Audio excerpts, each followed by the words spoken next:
Welcome, Kingdom Builders, to another episode of Kingdom ROI. Joining me today are Brian and Diana Helig from HeBrews the Coffee. But before we get into their story, Brian's going to open us up with a word of prayer. All right. Father God, thank you so much for your calling on all of us and for us being obedient to the call. Very grateful to create whatever you desire through this conversation to help inspire other people in any way that you see fit. And just have your words speak through us. And we pray in your heavenly name. Amen. Amen. Amen. Thank you, Brian. So, let's start off with a little bit about you guys. Tell me where you came from, anything special that we need to know. Well, we have known each other since we're 15. Oh, wow. Yep. So we were friends, and then we just started dating kind of like off and on. And I mean, we've been in each other's lives for that long. Yeah, so that's a lot of years. Yes. I don't know if we want to say exactly. A lot of years. It's a lot of years. But yeah, so met in high school, and we just an instant connection, click, and we've lived a massive, crazy, amazing life. Traveled and lived in different country, a different country. Traveled all over the world, and finally had our children a little bit later in life, and that was a whole nother story, and definitely our testimony, actually. Yeah. So and so here we are, and about a year ago, a little over a year ago, Diana said we're opening a coffee shop, and I said, "What? You're crazy." But here we are. So, Yeah. But we live in the area, and we have our two children. Grayson's about to be 9. Okay. Nathan is 6, and then we have little Slinky, our what is it? A pug? No, what is it? A pug? No, that's the old dog. what is it? A golden doodle. Golden doodle. Yes. Yeah. Yeah. But we had a puggle. We had a puggle before. Very different. We had the puggle. Yes. Yeah. Hilarious. And they're both our miracle babies. Yep. Oh, okay. Yeah. We'll get into that a little bit more. Perfect. So I saw that you guys were originally from Chicago. So did you come from Chicago here, or were you living in another country and then came here?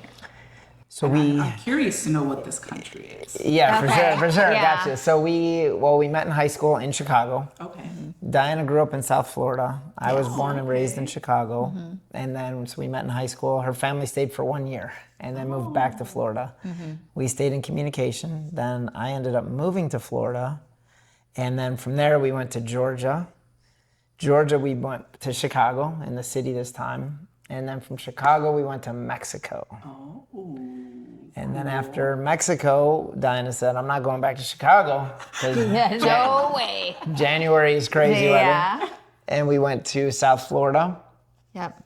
We were there for a while, and then we went back to Mexico, different part. Okay. And then from Mexico to Miami to South Florida to Orlando. Kind of crazy. Kind of crazy. I know. Yeah. And then in between that time, I lived in Utah for Yes. like a year. Yeah. We were just like, I don't know, all over the place. So we lived in Puerto Vallarta and Cancun. Okay. Those two so times what were took in you Mexico. to Mexico?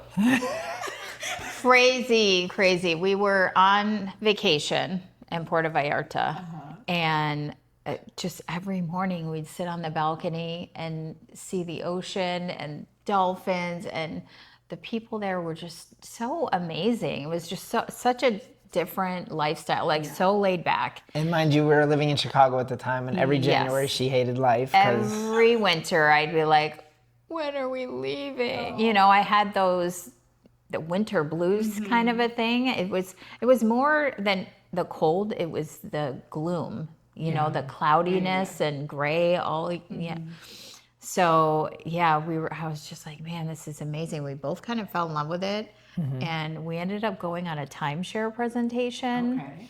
That's what you And do. during the cab ride, we're like looking at each other, are we going to die here? Because we literally the cab was driving forever. And then all of a sudden we're on this dirt road and there's nothing around. And we're looking at each other like, It's been a good run, babe. We're out. We're going to die in Mexico. Brian was like, okay, if we need to jump out, let's just jump out. And finally we get to the resort. It was beautiful. It was in the middle of nowhere, but it was beautiful. And, on the way there, Brian was like, okay, don't say anything. We're just here to get they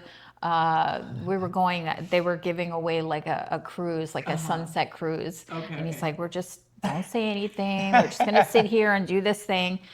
And so all of a sudden, he starts asking questions. And I'm Because like you said, banging "This is him nice." under the table, like, She goes, "This is nice, babe." I was like, "Stop it." And then we just went back and forth. You sound like my Hamas. Yes. And then finally, I said, "We'll buy it, but I want a job and I want it for this much." And I was kind of joking. And they came back. They said, "Well, here's your monthly, and when can you start?" And I was like, "Wait a minute. Did we just buy a timeshare?" And are we moving to Mexico? Yeah. The rest of the vacation, are we moving to Mexico? And we did a year later, and I worked for that company. Wow. Yeah, super crazy. Crazy, Yeah. crazy. And But so we that's lived there so for what, awesome. 4 years? 4 or 5 years, yeah. Yeah. And his mom ended up moving there like Yep. a year after She we were still there. lives there and to she this still day? lives at 18 years. Yeah. She's been there.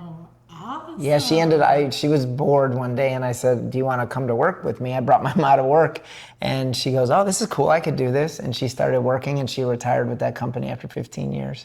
Wow. Yeah, pretty cool.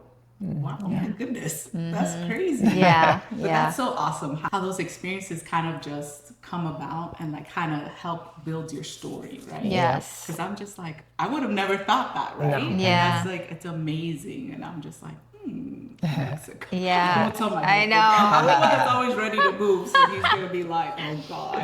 As he walked out, he's probably like, oh God. Where's this going? Where are we going? Now, Brian, on your questionnaire, it said that you've always kind of been an entrepreneur. Yeah. So how do you feel that those experiences kind of help to, well, first, what types of businesses have you started? Yeah. So, yes, I've always had that entrepreneurial mindset. I mean, if it was, I would sell anything, everything, little things here and there. I mean, every glasses cleaners. I remember. He's the type of person that, like, if he really likes something, he is telling everyone about it. He's diving deep into it. He knows everything about it. And then all of a sudden, everyone's buying it. Yeah. Because, he's just telling them, he just gets so into things. I get excited. Yes. And then I started getting into like network marketing when I was young, and I say that's my college really. And I was just surrounded by millionaires that had different thinking and mindsets, and kind of showed me some ways. I mean, we just kept doing different things.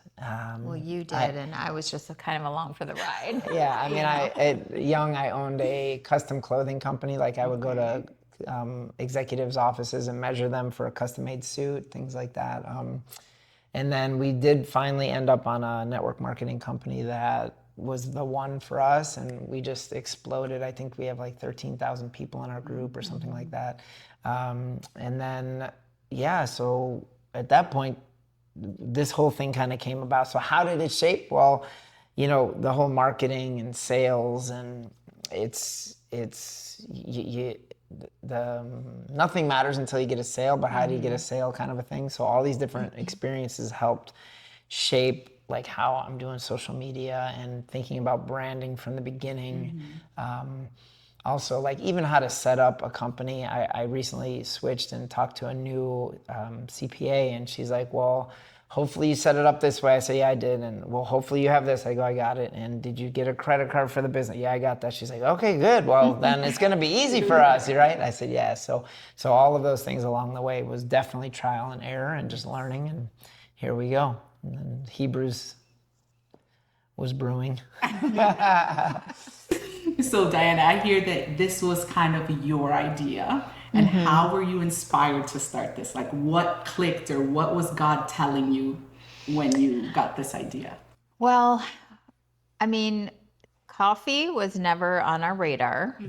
We enjoy coffee. I love going and getting a coffee at a coffee shop, but I never in a million years was I thinking, let's open a coffee shop.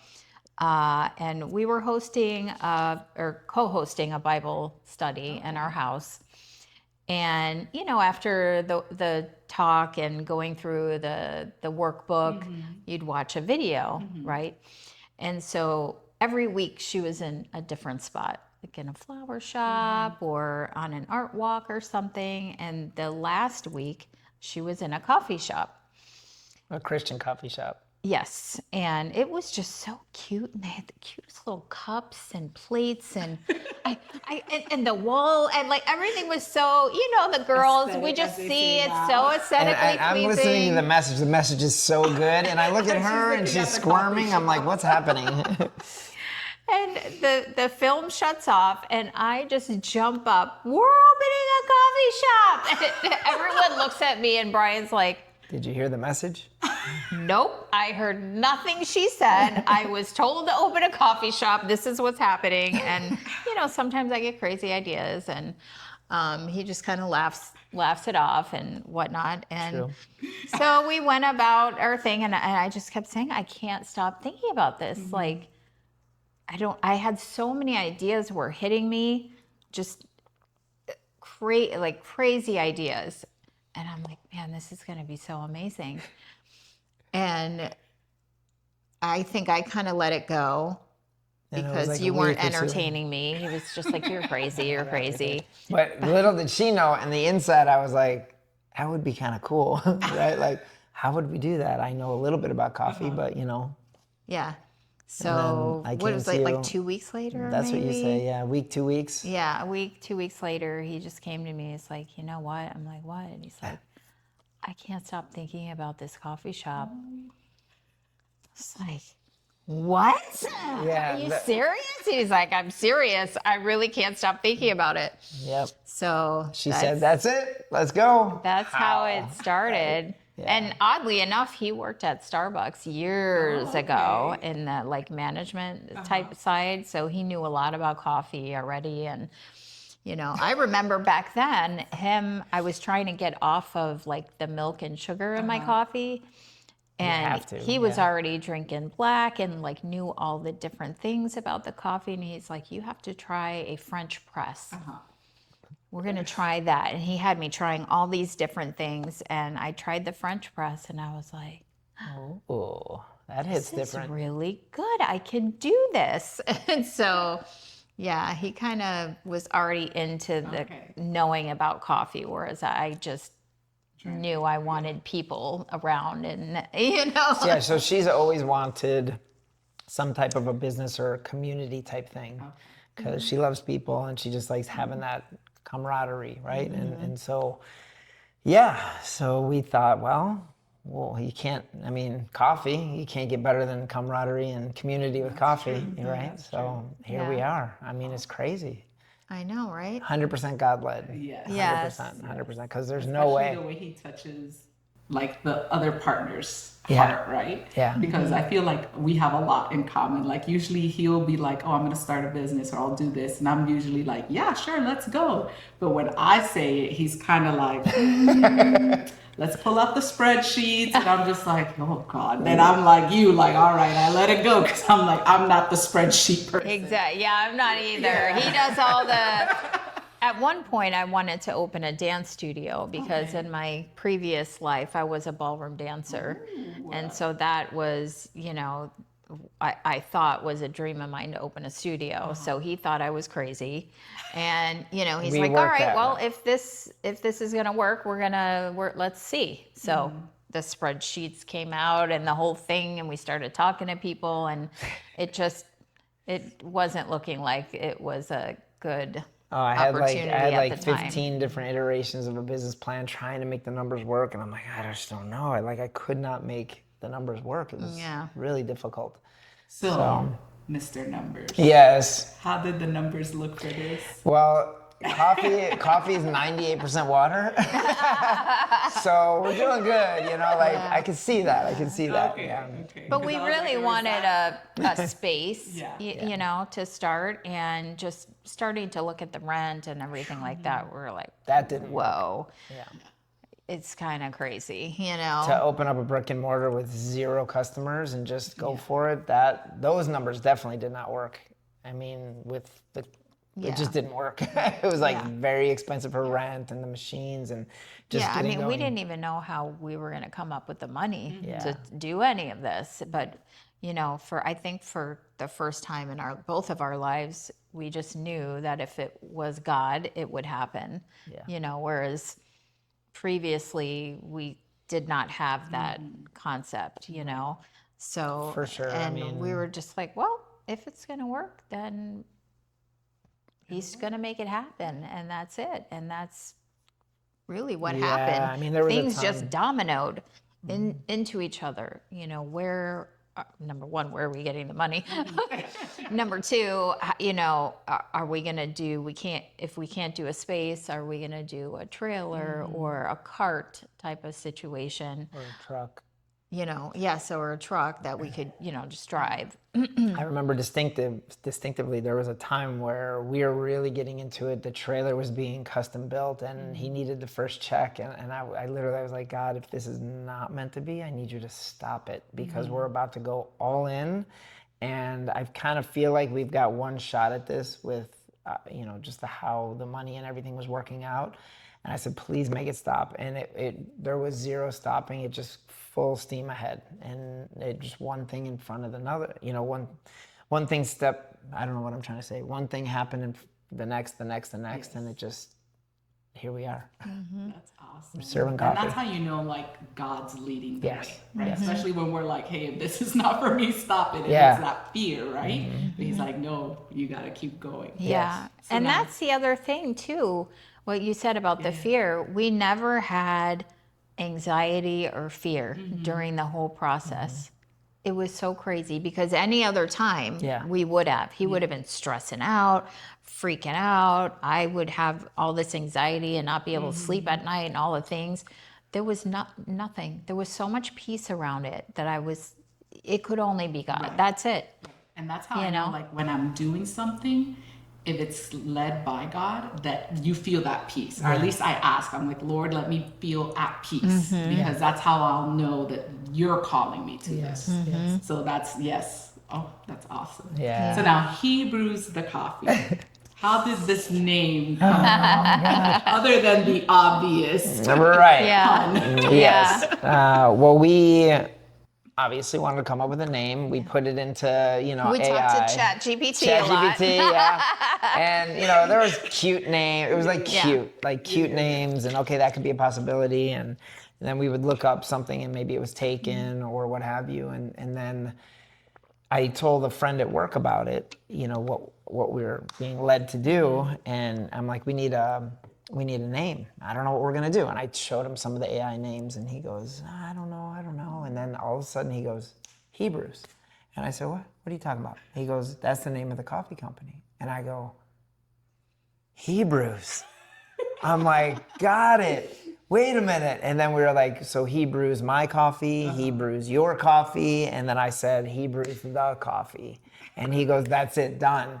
And I'm like, that's kind of the coolest thing I've ever heard. HeBrews, papa. And so then we looked, I told Diana and she goes, I love that name. And we were driving and I said, hey, go Google real quick and see if in the book of Hebrews, if there's anything like around community. And so she did. And I'll never forget, I'm driving and she's reading what it says and I'm like, stop it. There's not, I need to go to the Bible right now and I want to understand. Like I need it from the Bible if that's what, and it was Hebrews 10, 24, 25. Let us consider how to stir up one another to love and good works, not neglecting to meet together as in the habit of some, but encouraging one another as you see the day coming near. And I was like, you've got to be kidding. It's totally community based, loving one another, encouraging one another. And that's what we're talking about, how it was just one thing after another, after another, right? Yeah. It was just like a magical, like goosebump, magical moment. Yeah. And it's another, for me, a little play on words too, because I take the order and HeBrews the coffee. Right. Yeah, and stir up one another. Double right. meaning. Right. That's the ESV version, by the way. But yeah. We've had some people come up to us and say, I say that to my husband all the time in the morning. No, babe, he brews the coffee. Yeah, it's in the Bible. You have to brew my coffee. How funny. Yeah. I'm like, well, he sometimes brews my coffee. So fun. That's awesome. Wow. So now let's shift a little bit to God and business, which we've kind of been talking about. But how do we keep God at the center of the business and using prayer and the word of God to influence like decision making? We've kind of been talking about it a little bit, but maybe like a deeper dive of how faith truly is at the center of this. It's literally every single step along the way. So even to post, I'm like, God, what should I post? I need some inspiration. What do you want? I come up with an idea about whatever. I say, God, should we do this or not? And I just try to wait for that confirmation, however it comes, before we serve every day. Well, I mean, we call it the bean. That's our trailer. We call it the bean. That's cute. So, I get to the bean and I just put my hand on it and thank God for the bean and let us have an amazing day and serve people. And before we actually serve the people, we pray and we just say, okay, let's serve who we need to serve in whatever way possible, not just coffee. Yeah. And there's definitely times where, like that one situation we had at the one event, we were hoping for a great turnout. It was supposed to be a lot of people, not a lot of people showed up. And you can be disappointed because it takes a lot of work to get the trailer ready and to, figure out what we're doing with our children that day, because it is a long day. And so, all the things that goes into it. And you consider looking at, we're setting up and opening a coffee shop every single time. It's not just flip on the lights and tearing it down and cleaning it up and then bringing it back to the trailer and emptying the water. It's more than us just being there. There's like 2 hours ahead of time, 2 hours after. So it ends up being, a lot of work. And so I remember that day we were kind of bummed out that it wasn't a big turnout, and so a lot of work and not a lot of money brought in. Anxious. Yeah, I remember. and he gets super anxious, and I have to be like, babe, I was pacing around. Okay, we just got to trust God, everything. And then I left a little bit early. She always leaves me. I do, because I have to go get the kids. I have to relieve somebody. I'm sitting there all alone. And then tell her the story. So I was stirring. I was anxious. I was literally, it's only 7 feet by 7 feet, and I was like a caged lion. I'm like, we're not busy. Should I get on social media, try to bring people here? And then I just heard this, take a deep breath and just relax. And we have a stool. I wasn't using it, so I just sat down and I relaxed. I just took a deep breath. And we have a serving window, and we have an order window and the serving window. Okay. And I remember hearing from the serving window side, HeBrews, wait a minute. And it was this young kid. And he comes around and he goes, HeBrews, this is amazing. It's so crazy. He goes, I'm in a Bible study group right now, and we're in the book of Hebrews. And I'm like, tell me more about that, And he just started going. I just newly accepted Jesus as my Lord and Savior. And I was like, phenomenal. Like, I'm getting that mode. And I'm like, well, good, man. What's going on? He's like, can you help me? I'm confused about this or that. And I feel this anxiousness and blah, blah, blah. And I was like, oh, here we go. Thank you. Okay. So it wasn't about so much making money in dollars that day. It was about taking this 21-year-old who just completely let go of all his things that were holding him back, social media, porn, like all the things that he was doing, and having this conversation and encouraging him to continue in the Word. And he had his little family there, like his cousins and stuff. And we took a picture, and I just was like, okay, that's what that was about. I know. Yeah, it was. Don't cry, Valerie. Don't Me too, cry. right? It I know, he was. does that to me all the time. It was wild. I was like, wow, okay, God, got it. Yeah. And that's kind of like the point also of this podcast, right? It's like sometimes we worry so much about the provision, right? Like, God, the money, where's the money coming from, the bills and all these things. And we forget what we're truly called to do. Yeah. Yes. And that's to fish for men, Yes, right? yes. And like, Yeah. and I'm a big proponent of sharing stories because a lot of times we're told, don't say anything. Don't share your story. What are people going to think about you? And I'm just like, but what if our stories can help somebody? 100%. And we'll kind of get into your little 100%. story and your testimony too, because I know that's powerful too. But we do the same thing. Yeah. I do, you know, because once we started, you know, your algorithm all of a sudden is coffee, coffee, coffee.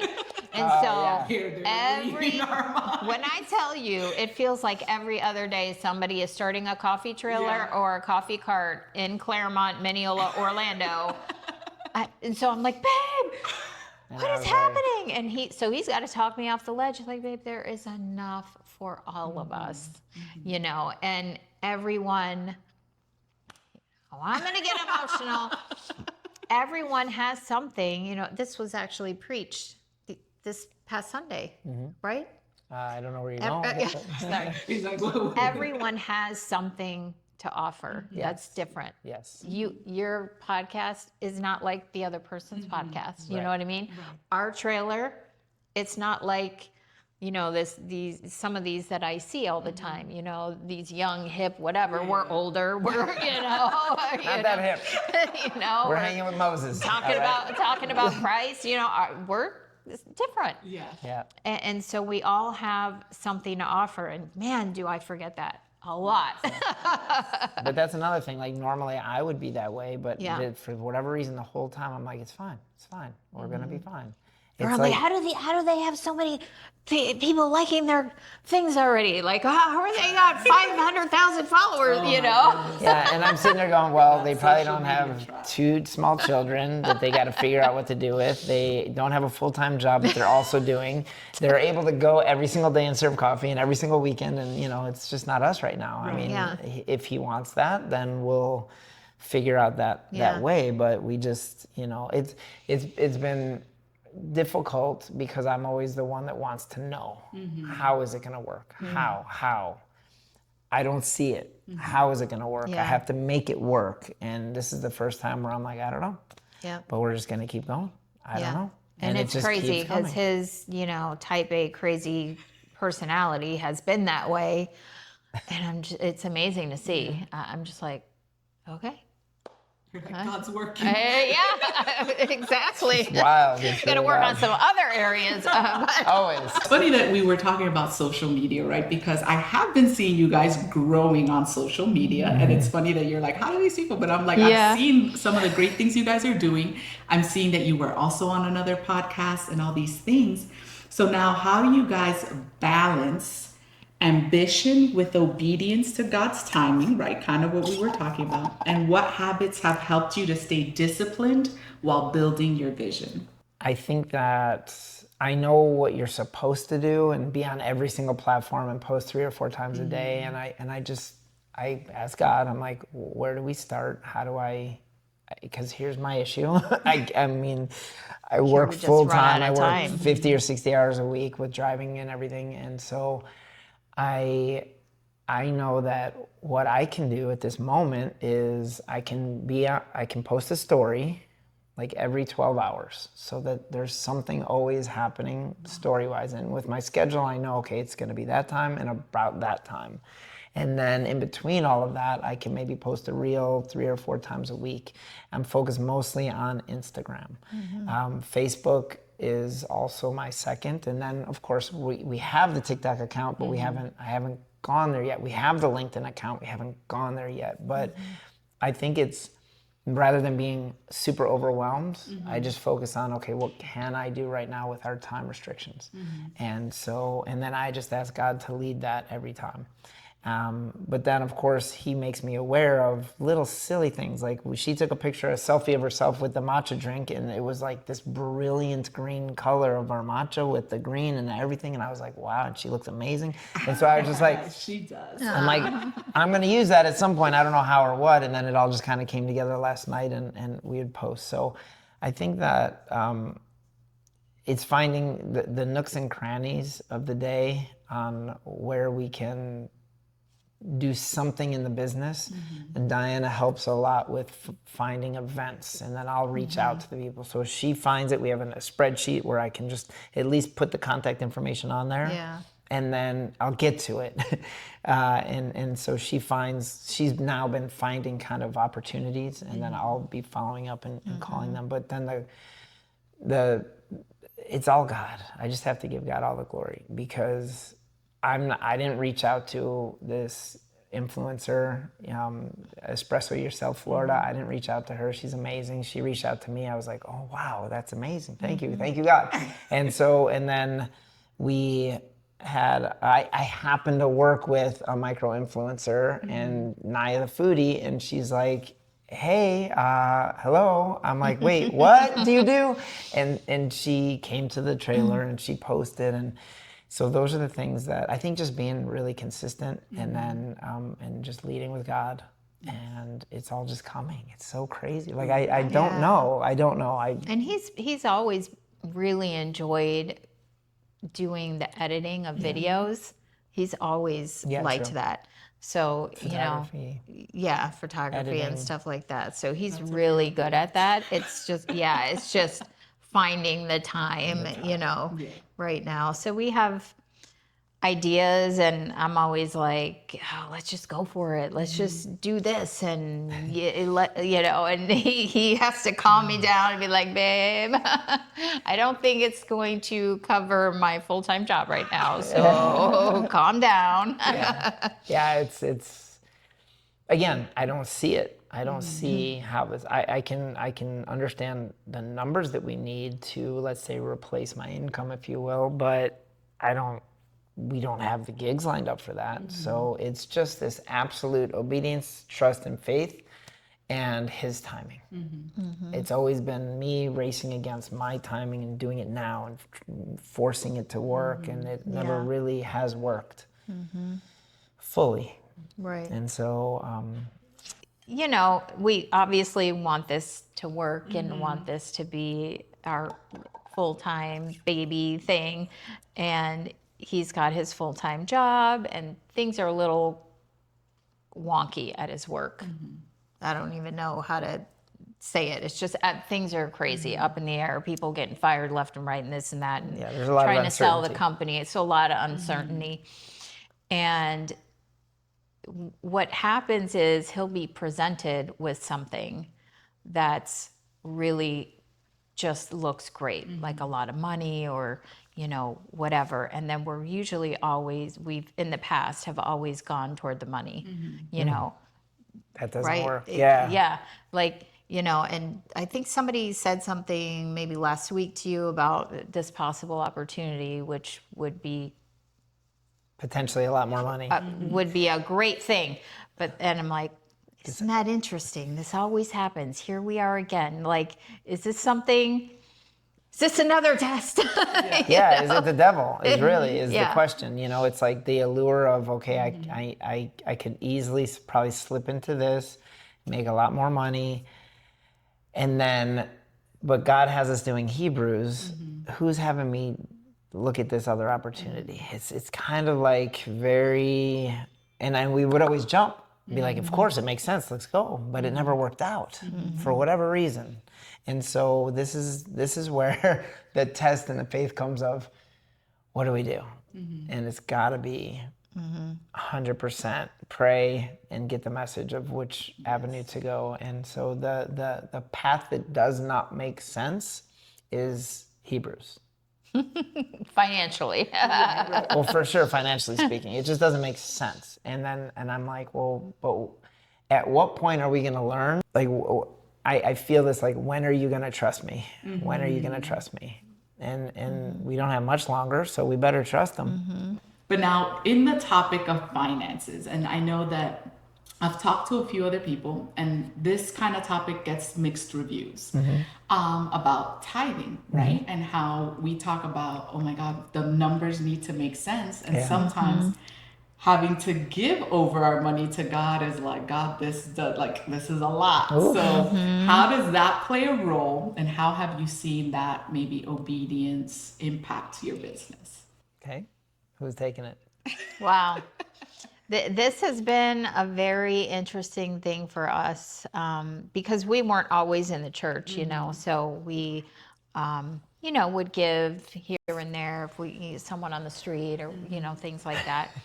And then, once we, gave our life to Christ and started going to church regularly, and you start hearing that about tithing, you start learning more about it and understanding it more. And he deals with our finances, which is probably a good thing. But Or not. or yeah, I don't know. Mixed reviews. So, he deals with all that. And he's always stressed out over money. Always. Since we've known each other, I'm like, how is this possible? And she's never stressed out about money. yeah, probably because I don't see everything going on behind the scenes. Yeah, it's fine. And I'm just like, calm down, babe. You gotta just trust. You gotta believe. And he's like, what are you talking about? You don't understand. Numbers are pretty black and white. Yeah, so that's the analytical brain. This is the woo. And I remember him one day saying, I'm going to start tithing. Huh? That was tough. Are you serious? He's like, yeah, I just feel like that's what I'm being told to do. Okay, meanwhile, he's stressing out about money. I'm like, how is this going to work? Yeah, and I started 10%, the like personal finances, and it was tough. It was just a leap of faith, and it was a praying and thanking and trusting. Thank you, God. I trust you. What do you want me to do with this money? And okay, here we go. And then my checks started increasing, and my tithing started increasing, and I was like, we could do. And then I got the year-end tithing, and I'm like, how much did we? Like, what we could do with that money? All of it. And then it became a point where. Because then I would say to him sometimes, because he'd be stressing out about money again, and I'm like, well, maybe just do less this month. Like, is God? I mean, isn't it you give what's in your heart? Isn't that what the Bible said? Like, I don't, not a scholar, I don't know, but this is what I'm trying to justify here and help him out. And so then it got to a point, and so I'm gonna have to come full circle. So it got to a point where I felt. You were afraid Not to give. And so to tithe. And I was like, no, like we have to. Like, I'm afraid of what might happen if I stop tithing. Because I don't know how we pay our bills. I really don't. I don't know how the money, there's always more month left at the end of the money, but somehow they all get paid. And I don't know how. It's all God. And so I thought, I'm afraid to stop giving. But then that's not good either. It's got to be this, like you said, from your heart. And so when we started this business, I thought from day one, from the get-go, we're going to absolutely tithe. And I set up a business profile for the church and the whole thing. And then also recently we've been studying and getting into the tithing concept and where it began and where it is after Jesus and all of these things. And it's more of a in your heart, where do you want the money to go? And so we definitely tithe 10%. It doesn't always go to the church. It goes to where we feel led to give. That's super recent though. But that's super recent. But then our the truck also we give toward NICU Okay. because that's how our son was born. So that's like a big part of our story. Yeah, part of our give back is to donate to NICU and preemie families. And so all of that is just the first thing that happens. You know, the money gets transferred from Square, and I go, okay, 10%, you know, and then I pay taxes, then all that kind of stuff. So it's at the forefront. And I just feel that if you can trust God with giving back in whatever way you feel led by him to do, that somehow you'll always be taken care of. And so it's gone from this, I'm gonna try it, to feeling obligated, to now having peace around it, and just such a blessing to be able to give back. And so that's where we're at. Yeah. Because I mean, a little bit about that in the sense of, I know growing up, my dad didn't work. My mom was the only one working, and she would get paid like $600 every 2 weeks. We're a family of 4 plus my grandmother. And like, you can't even conceptualize living off of $600 every 2 weeks, right? Wow. But we never went hungry. We had what we needed. And that's one thing my mother never stopped doing, was tithing. And you're almost like, I remember my husband would be like, how does she give away money? Like what? Like, you know, but crazy. It's just how God uses our obedience to say, this is what you're supposed to do, and I'm rewarding that obedience, right? Like, and even sometimes we look at our year to like end, and we're just like, wow. Like this was like maybe our salary when we were started working, right? And we're like, we remember back then we were like, oh my God. And now it's just like we give, and it's just like, it's amazing. look, like, you know, and I kind of like, I'm competitive, so I'm like, how can I outgive? I love that. Give last year. And he's just like, slow it down. It's something. It just feels right. It feels good. And what really changed for me anyway is it's not my money anyway. Right. It's not mine. He it's gives his. it to us. Yeah. So what do you want me to do? How can I do this best? By his glory, his grace, we have jobs, we have these businesses. Yeah. And otherwise, what would we be doing? Correct. Right? So now we're going to kind of roll into this faith, family, business, and I put balance question mark. Yeah. Are we really balanced? Yeah, right. Yeah, What does that mean, right? So tell me a little bit about the story of your children and how this NICU story kind of played out. Yeah, well, I think it's just I want to be super clear that it is our absolute testimony, right? Yes. And so are you going to start this one? You want to take You want this me one? to start? Yeah, Okay. go. So we were having a hard time having children, and we decided to try IVF. And so we did that in the States. Well, first we tried to foster to adopt. Well, wait a minute. We did IVF first. Did we do that Yeah. first? Well, first we were trying to have kids. Well, yeah, That didn't work. this is correct. Okay, Naturally. keep me on That track. comes first Yeah. usually. So We were trying. we did IVF in the States, and it did not work. So that was devastating, as you can imagine. The day of implantation, the doctor said, don't come Yeah. because none of the embryos made it. And we were like, what? Like, she's done shots for 3 months in her stomach. And I mean, like, you gotta be kidding me. Like, what do you mean? Nothing? What do you mean nothing? You know. So, And then, you know, they had me come in, and then they want to talk to you about using other eggs and this and that. And I just wasn't hearing anything because I was in shock. Yeah.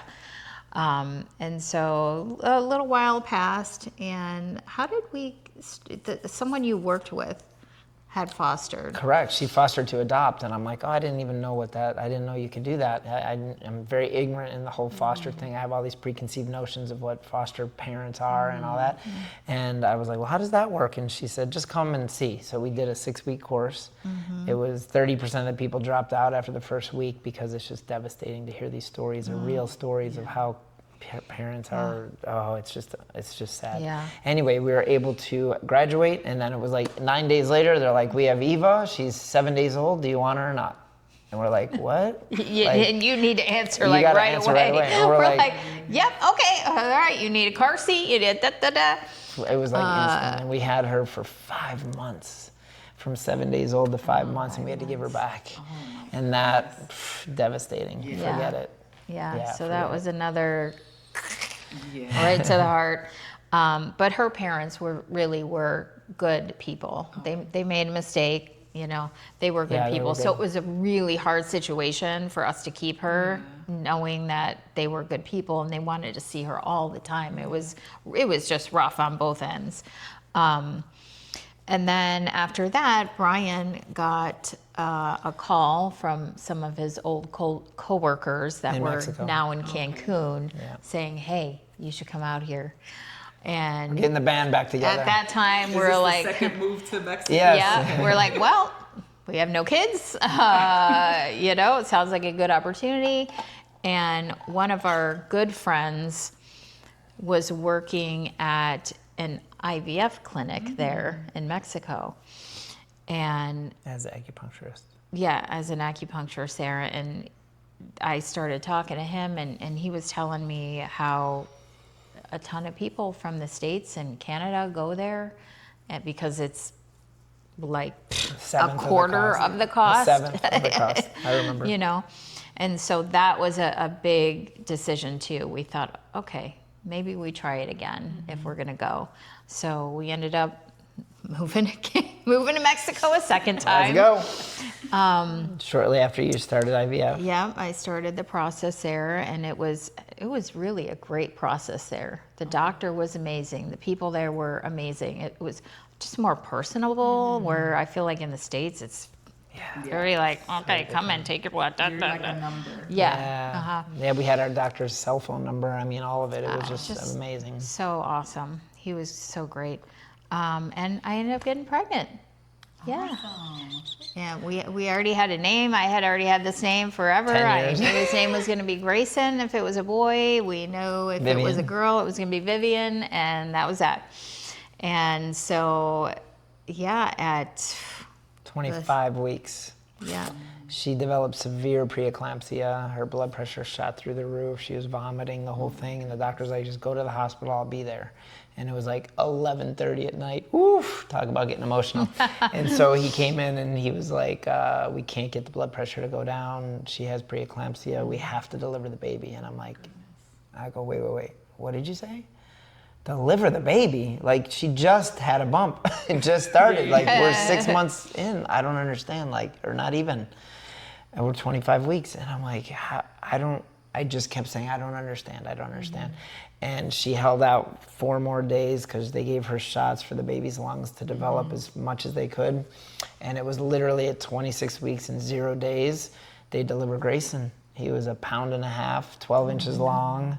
Yeah, it was nuts. Yeah. And then I remember I was coherent, but I was kind of a little out of it too. But when they took him, I just heard this like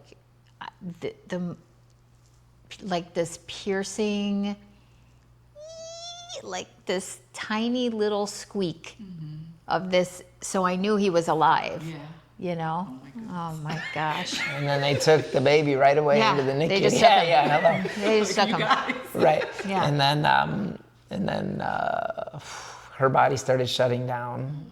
So we thought, well, you're delivering the baby to save her life, but her body was like, everything was failing, everything was stopping. And so they threw her into the ICU. And I'm sitting there on one floor going, okay, what's happening?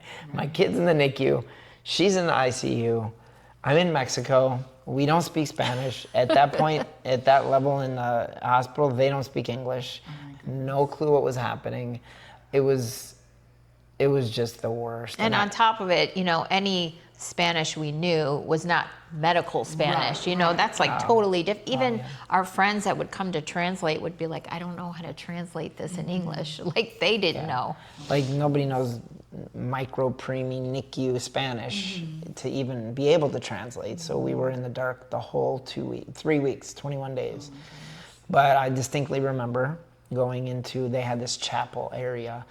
It was white. Everything was white. The counters, the leather seats to sit on was white. The walls, the windows were like frosted, so the light would come in. It was this like frosted white light, and I remember there was beautiful flowers. You could smell the flowers, and there was nothing on the wall.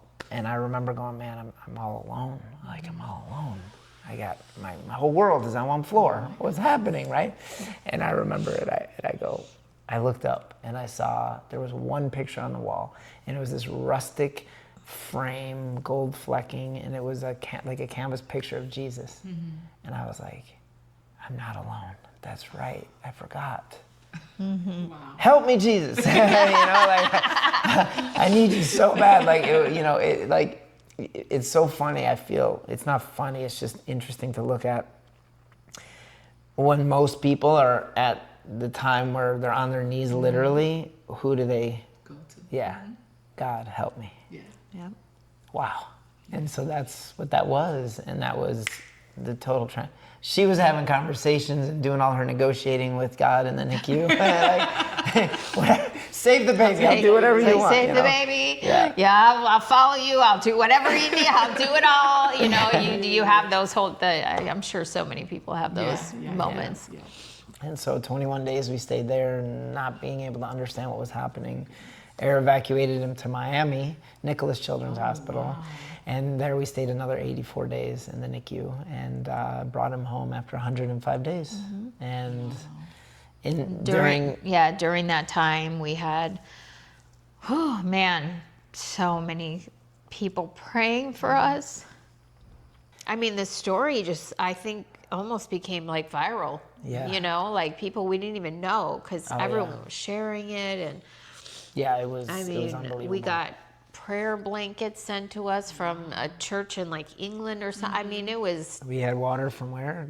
Holy water from Greece sent to us. Wow. Yeah, it was wild. Yeah. It was wild. It was crazy. It was wild. I had Mormon missionaries come and lay their hands on my head and pray for me in Mexico. I was like, oh, yep, I'll take it. Yeah. Send me the priest, send me the missionary. Whoever, it was wild. Yeah. And so, friends coming in the hospital, praying for us, and reading scripture and literally saying, "Do you know Jesus?" And I mean, and at that point, time we were like, "No, we know, but we don't know." Right. He went in July and came out in October of the NICU. And September 13th is when you had already been baptized, but that's when I said, okay, I feel it now. I need to get baptized in the ocean in South Florida. So it is our testimony for sure. Yes. I mean, and guess what? Grayson will be 9 on Thursday. So it's amazing. Yeah. And then we had number 2. Oh my gosh, she was going out of her mind. I thought she was something. She was going through the change or something. I said, am I menopause? Like, I don't know what's going on. I feel like I'm crazy. Yeah. My emotions were like, This is 2 years after Grayson was born. Yeah. And then one day I called him at work. I said, babe, you got to stop on the way home from work and get me a pregnancy test. He's like, are you crazy? I'm like, how? I don't know. He's like, well, the doctor said that can't be. I'm like, something's wrong, and I need to just narrow it down, see what's happening. Right. Like, how long it took for us to have one child, and then all of a sudden? Sure enough, I take the test. You were at work, actually, when I took the test. I'll never forget that phone call. And I call him crying hysterically. Not happy. No. No. Because after what I went through, no. It was not, a pregnancy that you think about, like, oh, I held my baby. No, none of that. We didn't get to have any of that, Yeah.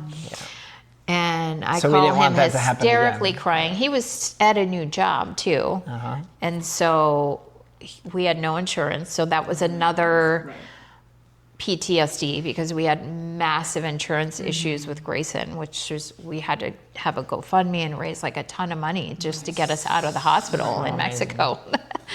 And it's in the book. I just started like crying hysterically. He's like, what's wrong? Are you okay? I'm like, I'm pregnant. He's like, ah. He's like panic. And Because then it's like you're fearing that that's going to happen again. So, Yeah. you know, I remember at 20 weeks, I'm like, oh my gosh, please. At 25 weeks, I'm like, oh my gosh, please stay in there. 26 weeks, okay. 27 weeks, oh my gosh. Like, you know, like man, the stress. I'm like, we made it. 30 weeks, you we're know, like, and, okay. and I'm already a high risk because of what happened and my age. So I'm like seeing the doctor like once a week, and Oh, you it's know, crazy. Oh And then man, we have little Nathan. So Nathan means gift from God. Oh. And he's been such an amazing blessing, because at 3 years old, just to add to the story, Grayson was diagnosed with autism. So our whole fear is like, we're older. What's going to happen if he can't take care of himself? You know, like all these things go through your mind. And you don't know. Like, is he going to talk? Is he? You know, Yeah, we don't know. And then here comes Nathan, and we're like, wait a minute. Whether he likes it or not, he's taking care of his brother. But it's turning out like Grayson will probably take care of him. Yeah, But wow, just he's such a blessing to our family. Yep.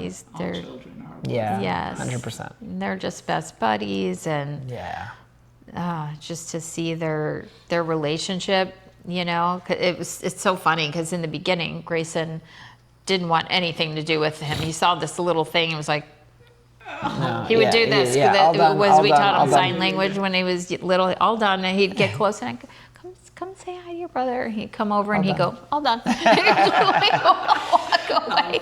And now he's like, Nathan's my best friend. But so now with the business, with a full-time job, how do you balance it all? Yeah. So how do we balance it? I think it's just a lot of communication, a lot of miscommunication, you know, because she'll send me like 5 things that day to follow up on, and I'm like, I don't even know what day it is. So, you know, but then she circles back around, and I think it's really just being okay with just not being so hard on ourselves, and just, you know, we're just keep moving forward as best we can. Yeah. Now, part of this community that we're talking about is mentorship. So how has mentorship played a part in like you growing your business? Well, you've had great mentorship. I have. Yeah.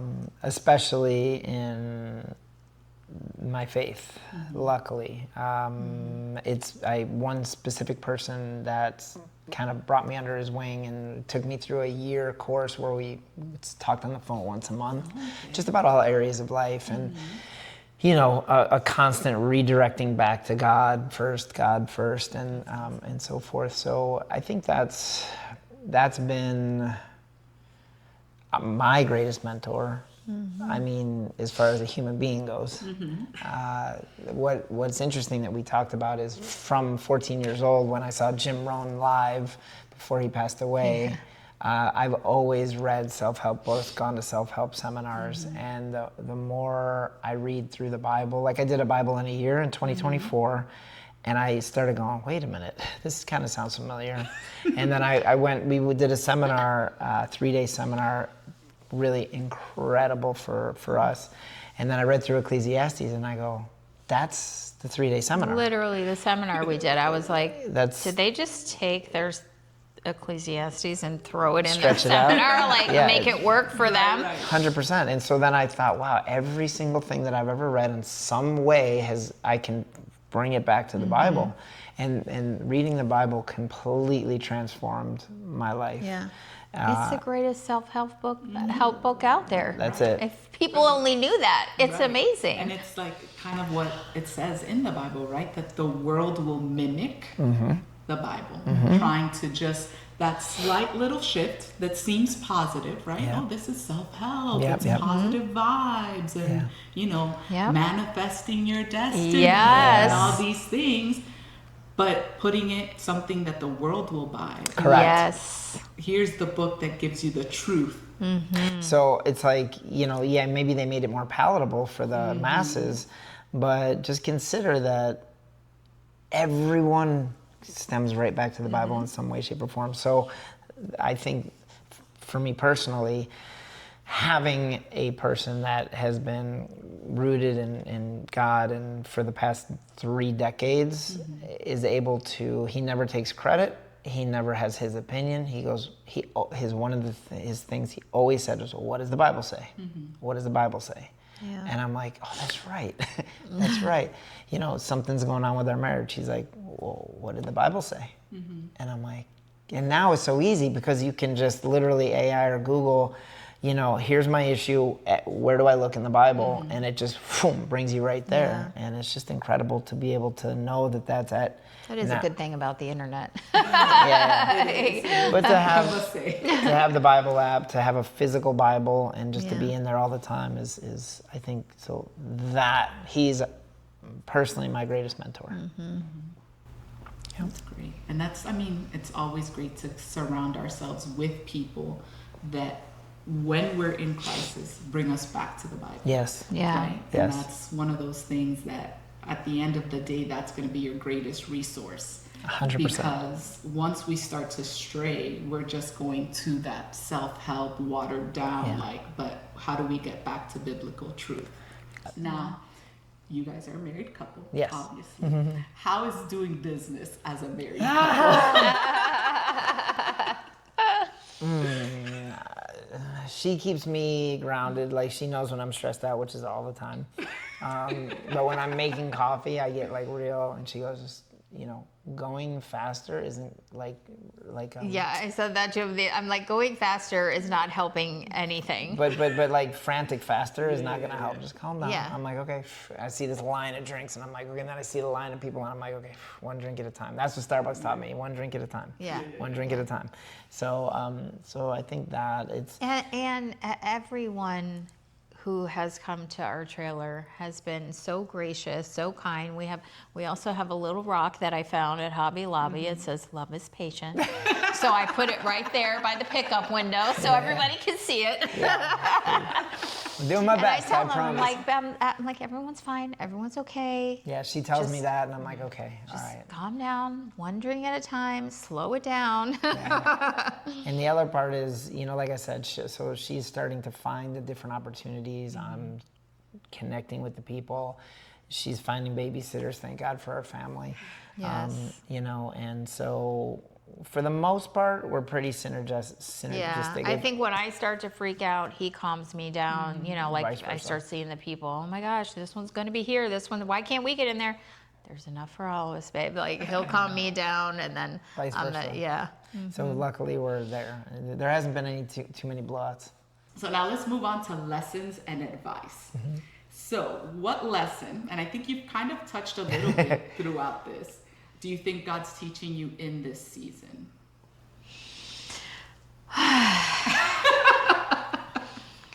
Definitely patience, for sure.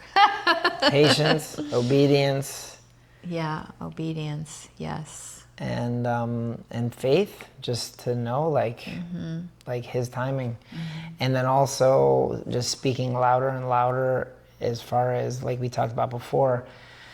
The devil's bringing more opportunity to distract us from, I think, his thing, and so we've got to stay strong, and Yeah. even though it doesn't make sense, just finish one thing through. Yeah. You know? Yeah. And I definitely am needing more quiet time, you know, just to listen, because I can tend to be go, go, go, go, go.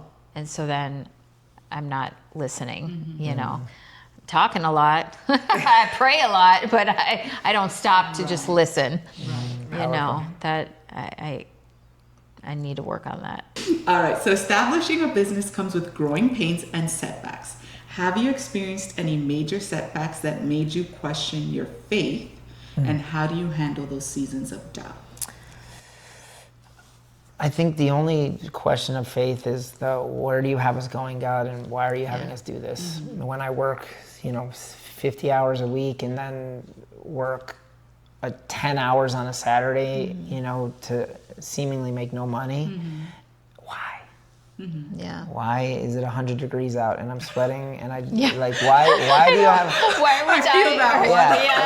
Like, why do you have us doing this? Man, is it hot out there too? Yeah. Woo. It's why? Like, I don't get it. I know. But Yeah. but And it's, we say, yes, it's not about the money, but you also need to make a living, Right. you Well, I know? gotta just pay the bills And of the business. this can't be some sort of just fun thing that we do on the weekends. We're not 20 anymore. You know, exactly. Yeah, We're yeah. not like, yeah, let's take the trailer out and make some coffee for our friends. No, you know, so we do have days where we're like, why are we doing this? And then Brian's like, well, God has us doing this. Yeah. And I'm like, yep. And some days I'm the one saying it to him. So But then it's like the next day we get a call from somebody that's just like, hey, Yeah. what about this? What about this opportunity? I'm like, oh, wow, we've been wanting to get in there. Perfect. Yeah, okay. You Yeah. know, so that's the only, I think that's really it. yeah. So, and how can our kingdom builders kind of either get in touch with you or stay in contact with what events you're going to be at so they can go support? So easiest is HeBrewsTheCoffee.com. Okay. HeBrewsTheCoffee.com. HeBrewsTheCoffee.com. And from there you can get to our social media and everything. Yeah. Instagram is our main, so that's HeBrews.theCoffee. Okay. And so that's just a way we always put where we're going to be on there. For now, that would be the best. Yeah. And we're on Facebook also. Yep. And then coming soon, TikTok. TikTok. Yeah. Diana. Yeah. It's gonna be Hebrews at home Yeah. Oh, that's version. cute. Yeah. Okay. So we're gonna be making, mostly me, I guess. Trying will be different recipes. Trying Get different. back on it Yeah. now, I'll be at Diana. work. Get on He'll be at film. work. Yeah. I'll be making some recipes at home and showing people how you could do it at home and stuff like that, and showing what's coming next, like on the trailer. Awesome. So, Because I it's know you gonna guys be were fun. just at Forsaken Treasures. Yes. How did that go? Unforsaken Treasures was amazing. That went really great. Huge. Synergistically Yes. amazing. And they do want us back, so we're so grateful. So we're going to be setting up something with them where we can, I think, be more consistent there. Yeah. Awesome. Yeah. great. Awesome. Well, thank you both for your amazing story. I'm truly grateful that you came and sat with me and talked about this. I learned a lot and I was touched through your story, and hopefully our kingdom builders are as well. Thank you for sharing your time. Thank you for Thank having you for having us. Really appreciate it. Yeah. Thank you. Thank you for joining me on another episode of Kingdom ROI. If today's message resonated with you, I encourage you to like, comment, subscribe, and share this podcast with someone who could use a little encouragement on their entrepreneurial journey. And remember, stay rooted in your faith, stay obedient to your calling, and never underestimate the impact God can make through a life and business surrendered to Him. I'm Valerie, and this is Kingdom ROI. We'll see you on the next episode.